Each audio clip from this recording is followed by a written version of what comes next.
이 새벽 예배 자리로 나오신 모든 성도님들을 주님의 이름으로 환영하며 축복합니다. 다 함께 사도신경 낭독하심으로 신앙 고백 드리겠습니다. 전능하사 천지를 만드신 하나님 아버지를 내가 믿사오며 그 외아들 우리 주 예수 그리스도를 믿사오니 이는 성령으로 잉태하사 동정녀 마리아에게 나시고 본디오 빌라도에게 고난을 받으사 십자가에 못 박혀 죽으시고 장사한 지 사흘 만에 죽은 자 가운데서 다시 살아나시며 하늘에 오르사 전능하신 하나님 우편에 앉아 계시다가 저리로서 산자와 죽은 자를 심판하러 오시리라.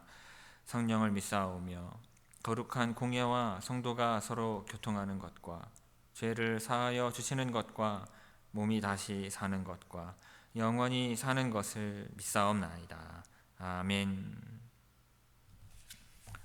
다 함께 찬송가 266장 주의 피로 이룬 샘을 찬송하시겠습니다.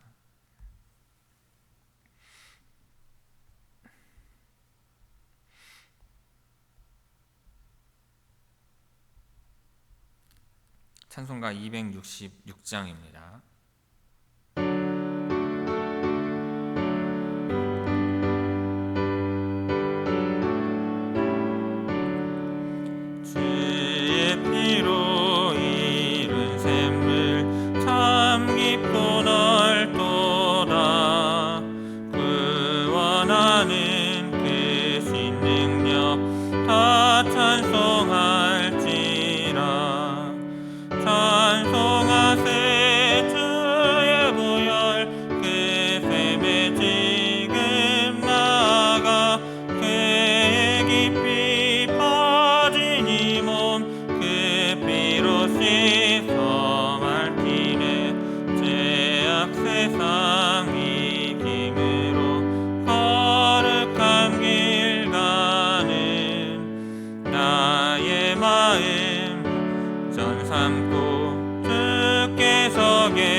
오늘 새벽 우리에게 주시는 하나님의 말씀은 열왕기상 5장 13절에서 18절까지의 말씀입니다.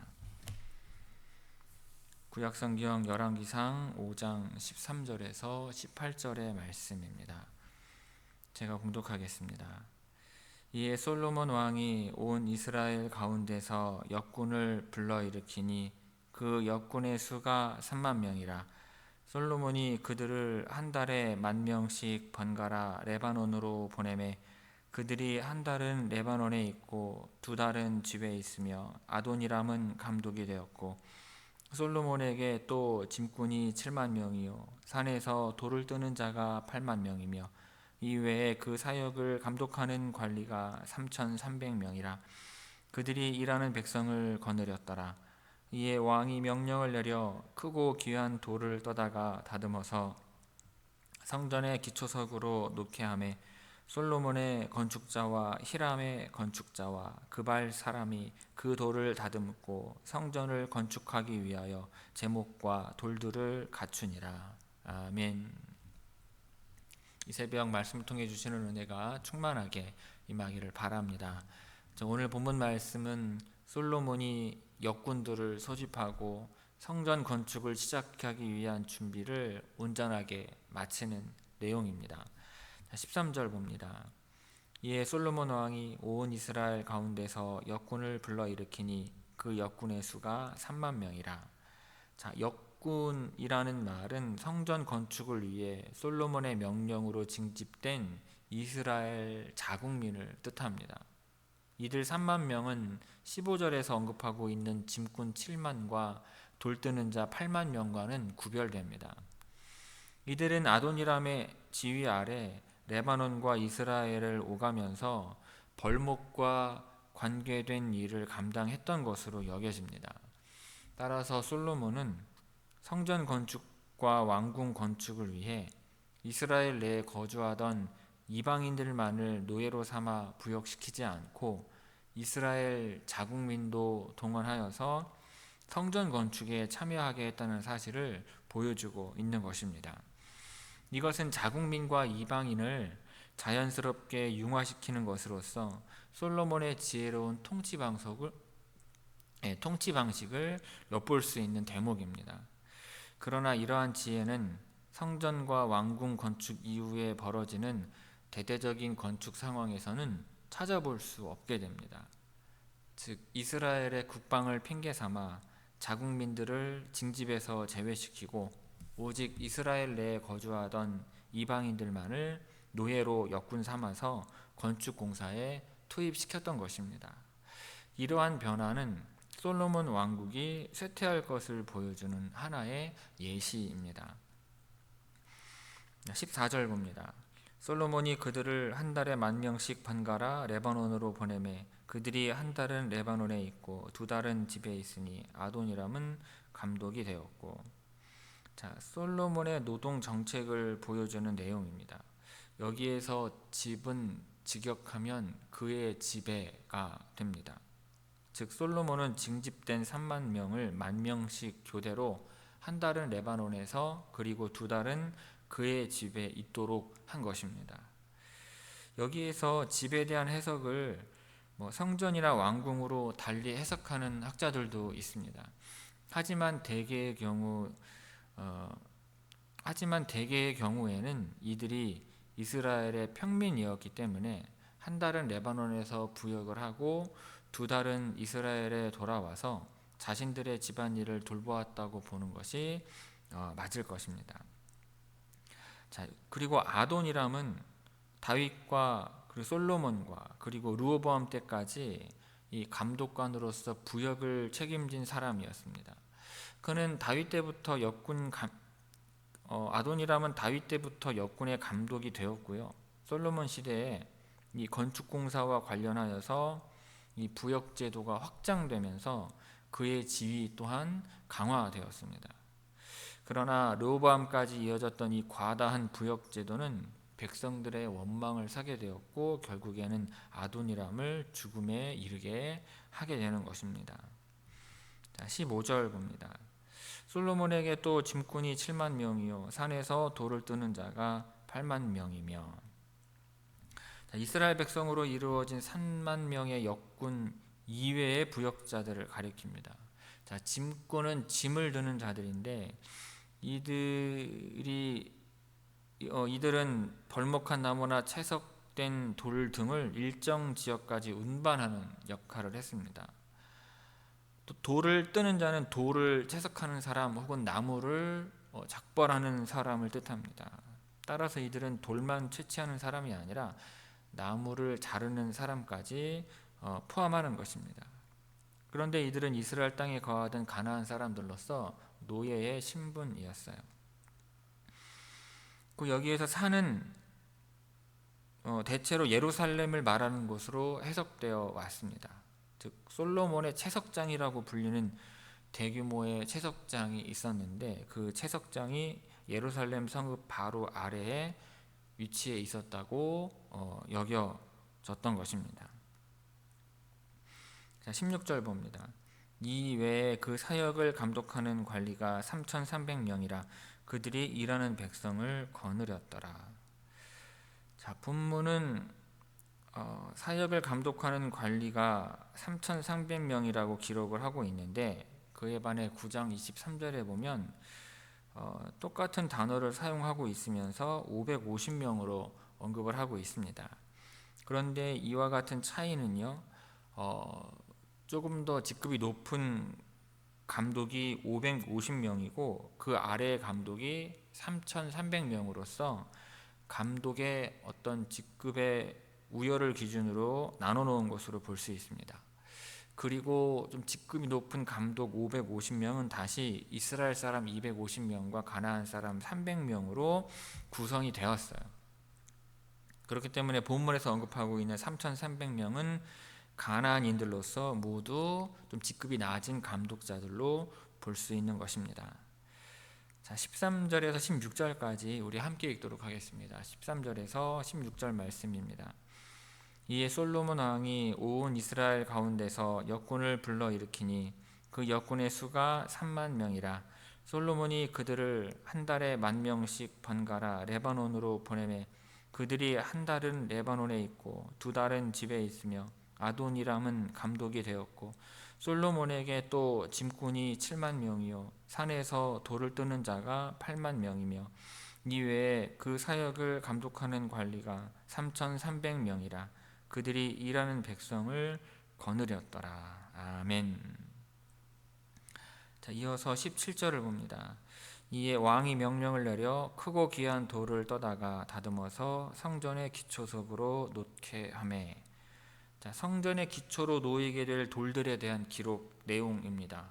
자, 떠다가라고 되어 있는데 이것은 옮기다라는 뜻입니다. 이를 토대로 직역하면 그들이 돌들을 옮기게 하라라고 볼 수도 있습니다. 하지만 열왕기 10장과 6장을 보면 이 떠다가라고 하는 단어가 돌을 깨다라는 의미로 사용되고 있기 때문에 이를 토대로 그들이 돌을 깨게 하라라는 의미로 해석하는 것이 더 맞을 것입니다.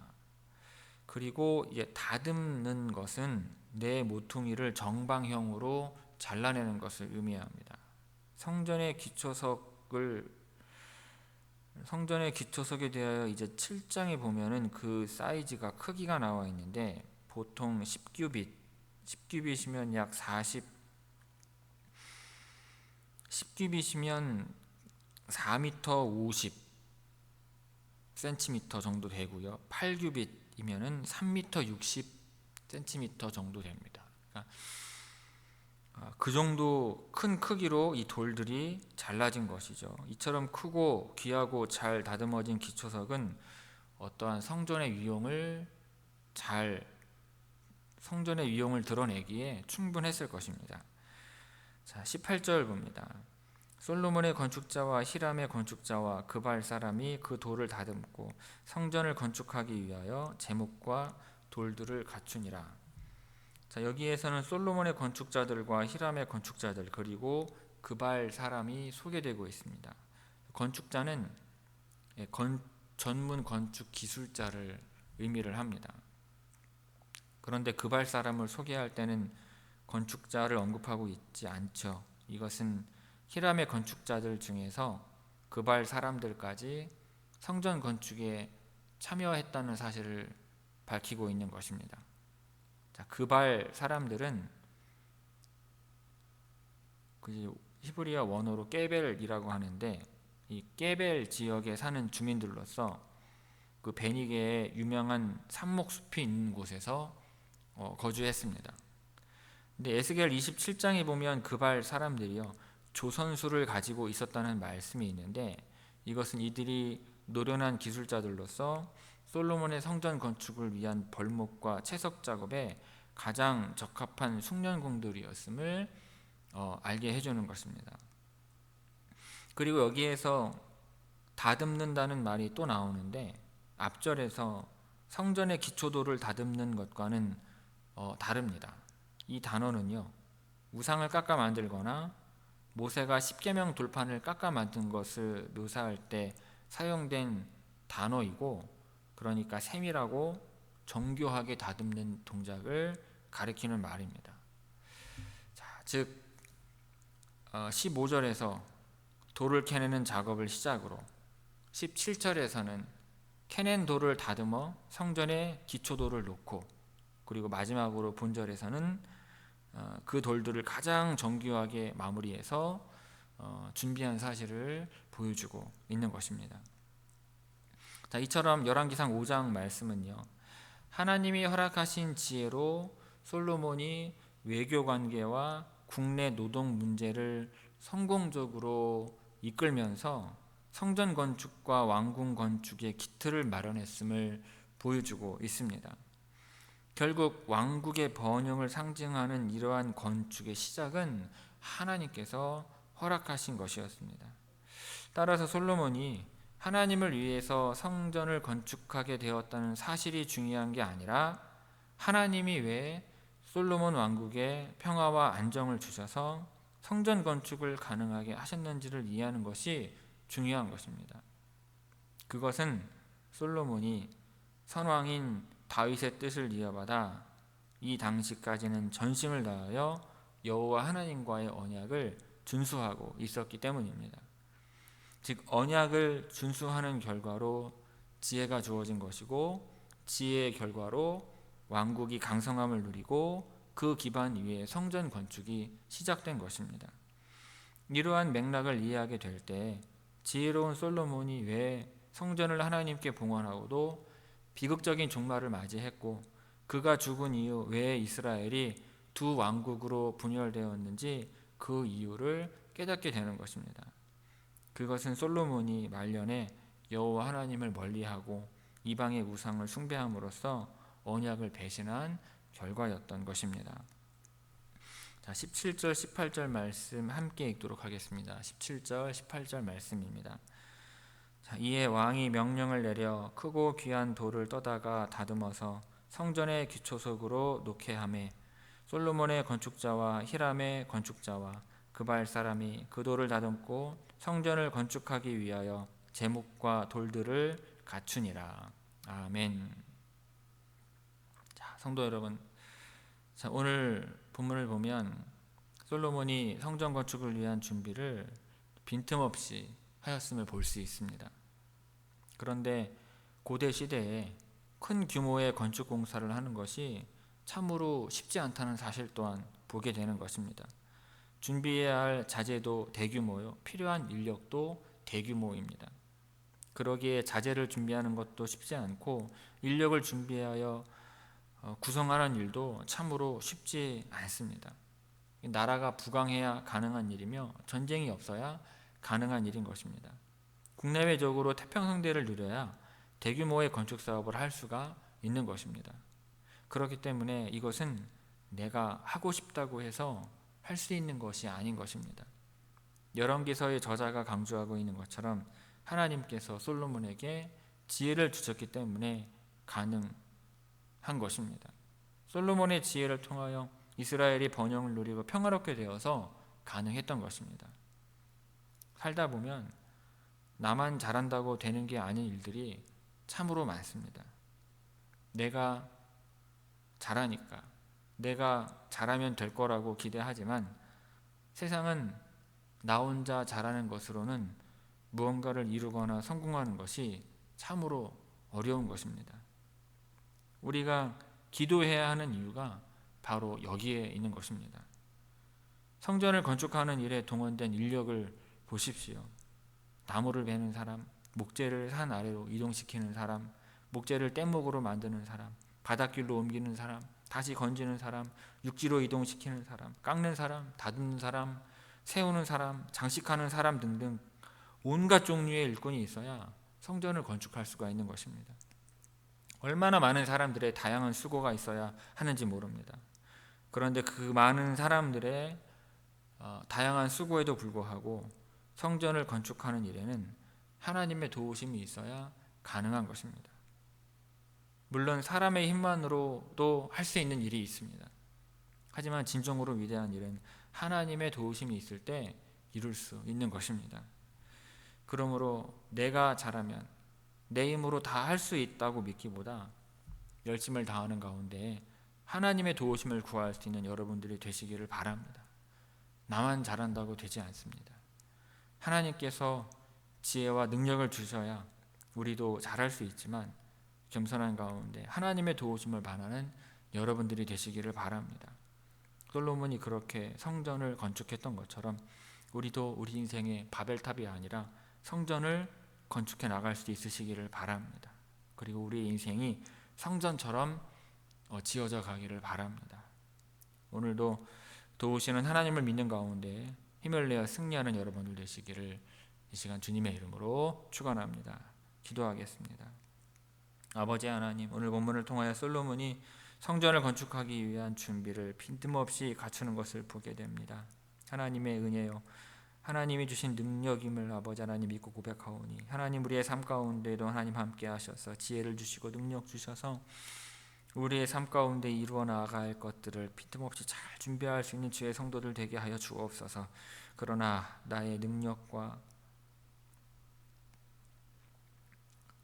나의 실력만을 믿는 교만함에 빠지지 않게 하옵시고 겸손한 가운데 하나님의 도우심을 바라며 하나님이 주시는 것으로 우리 인생 귀한 성전을 세워나갈 수 있도록 하게 하옵시고 우리의 인생이 바라는 바 주님 뜻 안에서 이루고자 하는 것들을 온전히 세워가는 주의 모든 성도들 되게 하여 주옵소서. 오늘도 주 앞에 나와 기도하는 성도들의 간절한 소원들과 바람들을 하나님 아시오니 귀 기울여 주셔서 주님 뜻 안에서 응답하여 주옵시고 우리 모든 성도들의 삶이 하나님의 뜻 가운데로 인도함 받는 은혜가 있게 하옵소서. 오늘도 힘과 용기를 허락하여 주실 줄 믿사옵고 예수님의 이름으로 기도 올리옵나이다. 아멘. 하늘에 계신 우리 아버지여, 이름이 거룩히 여김을 받으시오며 나라가 임하시오며 뜻이 하늘에서 이루어진 것 같이 땅에서도 이루어지이다. 오늘 우리에게 일용할 양식을 주시옵고 우리가 우리에게 죄 지은 자를 사하여 준 것 같이 우리 죄를 사하여 주시옵고 우리를 시험에 들게 하지 마시옵고 다만 악에서 구하시옵소서. 나라와 권세와 영광이 아버지께 영원히 있사옵나이다. 아멘.